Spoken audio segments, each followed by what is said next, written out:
افلم یروا الی ما بین ایدیہم وما خلفہم، تو کیا انہوں نے دیکھا نہیں جو کچھ ان کے سامنے ہے اور جو کچھ ان کے پیچھے ہے، من السماء والارض، آسمانوں اور زمین میں سے۔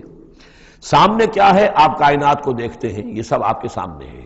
پیچھے کیا ہے؟ تاریخی شواہد جو ہیں وہ آپ کے پیچھے ہیں۔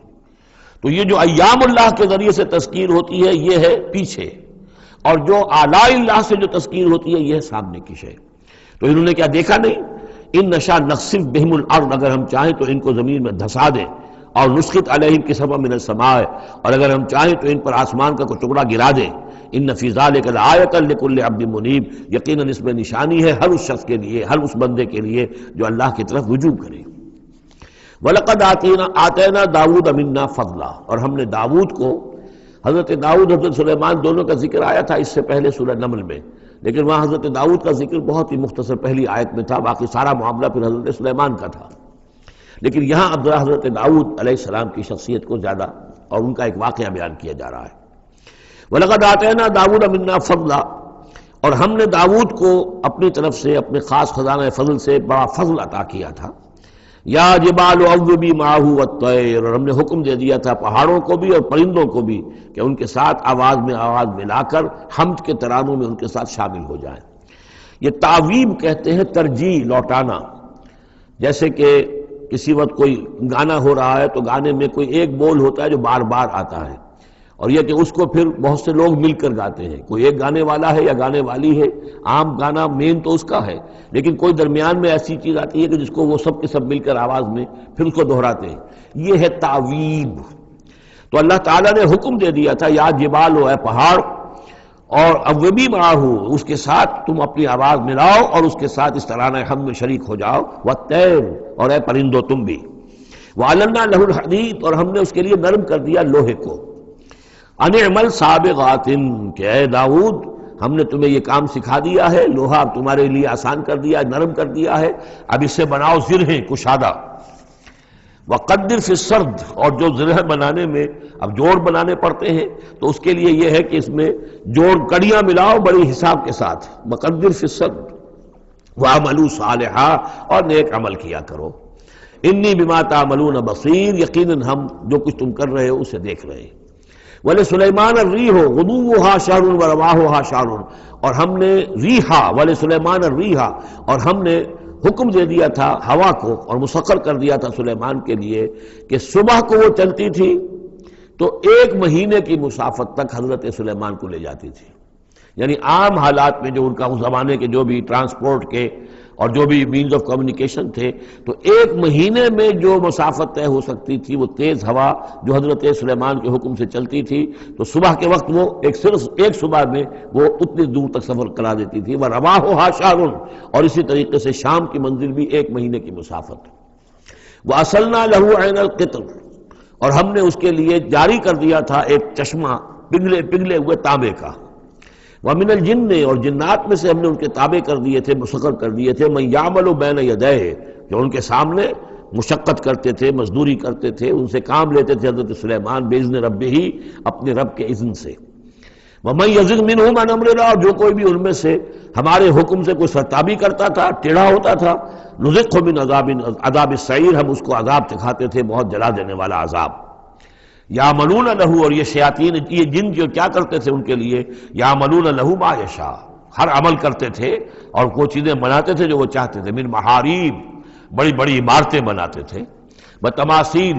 بڑے بڑے مجسمے بناتے تھے۔ اب یہ تماثیل کا بنانا جو ہے شریعت محمدی میں حرام ہو چکا ہے، لیکن یہ کہ معلوم ہوتا ہے کہ اس وقت تک اس کے اندر حرمت نہیں تھی۔ جفان کا جواب، اتنے بڑے بڑے کڑھائے ہوتے تھے لگن کہ جیسے کہ وہ تالاب ہے، اور قدور الراسیات، اور اتنی بڑی دیگیں ہوتی تھی جو ہل نہیں سکتی کہیں، بس وہ مستقل طور پر چولہوں کے اوپر رکھ دی گئی تھی۔ اس قسم کی دیگ سنا ہے کہ اجمیر شریف میں ہے، وہاں جو شیخ معین الدین اجمیری رحمۃ اللہ علیہ کا جو مزار ہے، تو وہاں وہ دیگیں ہیں بہت بڑی بڑی، جن کے اندر جو ہے وہ تو پھر انسان اس کے اندر داخل ہو کر پھر وہاں سے بھر بھر کے وہ لوگوں کو دیتے ہیں، اس لیے کہ وہاں جو ہجوم ہوتا ہے تو اس کے لیے اتنا بندوبست وہاں کیا گیا ہے۔ تو ایک نشانی اگر کسی کو دیکھنی ہو تو وہاں جا کر دیکھ لیں۔ لیکن حضرت سلیمان کے لیے یہ جنات کے ذریعے سے اللہ تعالیٰ نے یہ سارا کام فراہم کر دیا تھا۔ اعملوا آل داؤد شکرا، اے داؤد کے گھر والوں، کیونکہ حضرت داؤد کے بیٹے حضرت سلیمان، تو ان سے کہا جا رہا ہے عمل کرو اور احسان مان کر ہماری نعمتوں کا حق ادا کرتے ہوئے، وَقَلِيلٌ مِّنْ عِبَادِيَ الشَّكُورُ، اور واقعہ یہ ہے کہ ہمارے بندوں میں سے، میرے بندوں میں سے شکر کرنے والے کم ہی ہیں۔ فَلَمَّا قَضَيْنَا عَلَيْهِ الْمَوْتَ، جب ہم نے ان پر موت طاری کر دی، مَا دَلَّهُمْ عَلَى مَوْتِهِ، تو ان جنات کو اس کی موت کی خبر نہ ہو سکی، نہیں مطلع کیا اس کی موت پر جنات کو، الا دابۃ الارض، مگر یہ جو گھن ہے دیمک، اس نے، زمین کا کیڑا، تاکل من ساعتہ، کہ وہ کھا گیا اس کو، اس کی وہ جو عصا تھا جس کو لے کر کے ٹیک لگا کر حضرت داؤد کھڑے تھے، وہ جان قبض ہو چکی ہے، انتقال کر گئے، لیکن وہ کھڑے رہے وہاں پر، اور جب وہ عصا جو ہے وہ دیمک چٹ کر گئی اور وہ عصا گرا، ٹوٹا، اور پھر حضرت جو سلیمان کی جو کا جسد جو ہے وہ گرا، تو انہیں معلوم ہوا۔ فلما خر، تو جب وہ گر پڑے، تبینت الجن، تو اب معلوم ہو گیا جنات کو، اللہ کانوا یعلمون الغیب، اگر انہیں علم غیب حاصل ہوتا، ما لبثوا فی العذاب المہین، تو وہ اس عذاب مہین میں نہ رہتے اتنے عرصے تک، وہ یہی سمجھ رہے تھے کہ یہ کھڑے ہوئے ہیں سلیمان، لہذا جو بھی کام لگا رکھا ہے وہ کام کر رہے ہیں۔ لقد کان لسبأ فی مسکنہم آیہ، اسی طرح قوم سبا کے لیے بھی ان کے مسکن میں، ان کے وطن میں ہماری ایک نشانی تھی۔ یہ قوم سبا یمن میں آباد تھی، اور ان کے ہاں یوں سمجھیے کہ 2 سلسلے باغات کے چلے گئے تھے سینکڑوں میل تک، اور بہت عمدہ باغات، پہاڑی علاقہ ہے، بہت بند بنائے تھے انہوں نے، اور یہ کہ یہ تقریباً 800 قبل مسیح کے زمانے میں یہ بند بنائے گئے ہوں، حضرت مسیح سے 800 برس قبل، اور ایک بہت بڑا بند تھا سد معارم۔ لیکن یہ کہ پھر اس قوم کے اندر ناشکری پیدا ہوئی، پھر جو بھی ہوتا ہے زوال اخلاقی اور دینی مذہبی جو آیا، اس کے نتیجے میں اللہ تعالیٰ نے اسی بند کا جو ہے ان کے اوپر سیلاب، جیسے خدا نہ خواستہ آج بھی کوئی بڑا ڈیم جو ہے اگر ٹوٹ جائے تو کیا ہوگا، کیا قیامت آئے گی، کس تیزی کے ساتھ پانی آئے گا، اور کتنی اونچی پانی کی دیوار جو ہے وہ آئے گی، اس طرح کا عذاب آیا اور بہت ہلاک کر دیے گئے۔ اور یہ کہ پھر اس کے بعد جو ہے وہ باغات نہ رہے، بلکہ وہاں پر بس صرف جیسے جنگلوں میں ہوتا ہے کچھ یہ پیلو اور وغیرہ چیزیں جو ہوتی ہیں، ڈیلے، یہ جھاڑیوں میں لگ جاتی ہیں کچھ چیزیں، اور میکسیمم یہ کہ کچھ بیر باقی رہ گئے، باقی ساری نعمتیں اللہ نے ان سے سلب کر لی، کیونکہ انہوں نے شکر نہیں کیا، انہوں نے ناشکری کی۔ حال ہی میں میرا ذہن اس آیہ مبارکہ کی طرف منتقل ہوا ہے پاکستان کی تاریخ کے حوالے سے، کہ جنتین، اللہ نے ہمیں بھی 2 باغ دیے تھے، ایک مشرقی پاکستان، ایک مغربی پاکستان، لیکن جو صورتحال ہوئی ہے، اور کتنی خوشحالی تھی ابتدا میں دونوں جگہ، اور اب کیا حال ہے دونوں جگہ، تو اس کے اندازہ کر لیجئے ایک ہلکے درجے میں وہی ہے کہ فیہ ذکرکم، ہمارا ذکر جو ہے وہ کہیں نہ کہیں موجود ہے، بشرطے کہ ہم قرآن کو پڑھتے ہوئے اس کے بین السطور بھی پڑھنے کی کوشش کریں۔ لقد کان لسبأ فی مسکنہم آیہ، قوم سبا کے لیے ان کے مسکن میں، ان کے ملک میں ایک آیت، ایک نشانی تھی ہماری، جنتان عن یمین و شمال، 2 باغات کے سلسلے تھے داہنے اور بائیں طرف، کلوا من رزق ربکم، کھاؤ اپنے رب کے رزق میں سے، واشکروا لہ، اور اس کا شکر ادا کرو، بلدۃ طیبۃ، تمہاری یہ بستیاں بہت پاکیزہ ہیں، ورب غفور، اور تمہارا رب جو ہے بہت ہی بخشنے والا ہے۔ فاعرضوا، انہوں نے اعراض کیا، فارسلنا علیہم سیل العرم،